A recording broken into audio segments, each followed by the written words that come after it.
हर किसी को ज़िंदगी में एक बार प्यार ज़रूर होता है, और ऐसी उम्र में होता है जहाँ प्यार का मतलब पता नहीं होता है, बस हो जाता है। वैसे प्यार में मतलब गौरवाजिब होता है। प्यार होने का एहसास हमें तीनों जहाँ की सैर करता है। हम ख्वाबों में अपनी दुनिया बसा लेते हैं। हमें महबूब में के अलावा किसी चीज़ से मतलब नहीं होता है। उसका दीदार हमारे दिल को सुकून दिलाता है। उसकी हर बात हमारे कानों से उतरकर दिल को छू लेने लगती है। उसकी हंसी मानो सारी दुनिया की खुशी समेटकर हमारे आंचल में डाल दी हो। उसका रोना जैसा खुदा की रुसवाई। उसका चलना, रुकना, फिर चलना दिल के तार छेद देती है। झुकती पलकें लज्जा का एहसास दिलाती है। आँखों की गहराई में डूब जाने का दिल करता है। सारा जहां एक तरफ और महबूब की चाहत एक तरफ होती है। कुछ ऐसा ही हुआ था मेरे जीवन में। उन दिनों मैं अपनी नई जॉब की सेवा में था, तो छोटी डिस्ट्रीब्यूशन कंपनी अकाउंट असिस्टेंट में जॉब में वैसे कोई चैलेंज नहीं था। टाइम पे आना, टाइम पे जाना, टाइम पे खाना, सुकून भरी ज़िंदगी थी। लंच टाइम के बाद टहलने के लिए काफ़ी वक्त मिलता था। कुछ महीने बीत गए। एक दिन अचानक मेरी नज़र ऑफिस के बाहर एक लड़की पे पड़ी। मेरा लंच टाइम और उसका वहाँ से गोइंग टाइम लगभग एक ही था। मैंने कभी गौर से उसको देखा नहीं, लेकिन आज अचानक नज़रें मिली और लगा सारा जहां मिल गया। फिर ये सिलसिला चलता रहा। प्यार कुछ पता नहीं था। उसका दीदार मेरी ज़िंदगी बन गई थी। एक दिन भरत मेरे पास आया। इधर उधर की बातें चली। फिर उसने अपनी बात निकाली। जिसके हाथ वह आया उसने दीपा की बात निकाली। मैं कितना उसे चाहता हूँ ये पूछा। मैं क्या बताता। मेरे जीवन में पहली बार किसी लड़की ने मुझे चाहा था। वह एहसास मेरे लिए किसी धन दौलत से कम नहीं था। कोई लड़की ने मुझे मिलने की इच्छा जताई थी। उसी दिन शाम को फ़ोन आया। आवाज़ में अजीब सी घबराहट थी, बातों में कंपन थी। उसने अपना नाम बताया, फिर मिलने की बात हुई। शायद वह शुक्रवार था। सुबह जल्दी मैं उठा, तैयार कर ली। पिताजी के लिए और मेरे लिए एक वक्त का लंच बॉक्स बना ली थी। मेरे जल्दी उठने का कारण पूछने पर ऑफिस का नाम बताया। आज मुझे उससे मिलना था।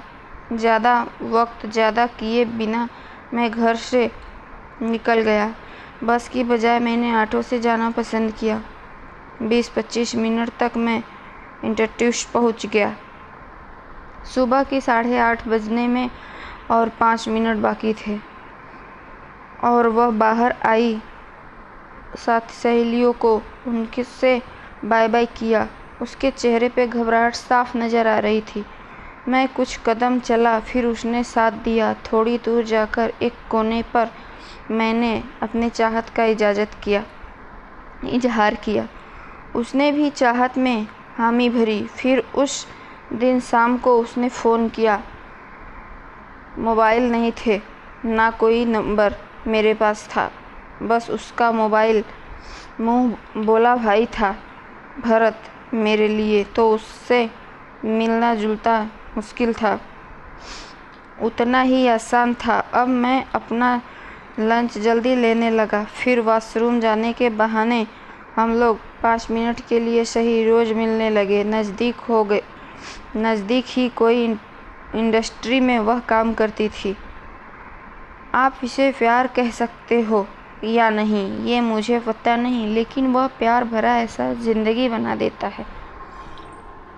उसकी सहेलियाँ को ये बात पता चली। कहीं घूमने का प्रोग्राम बनाना था, तो जुहू बीच जाने की बात हुई।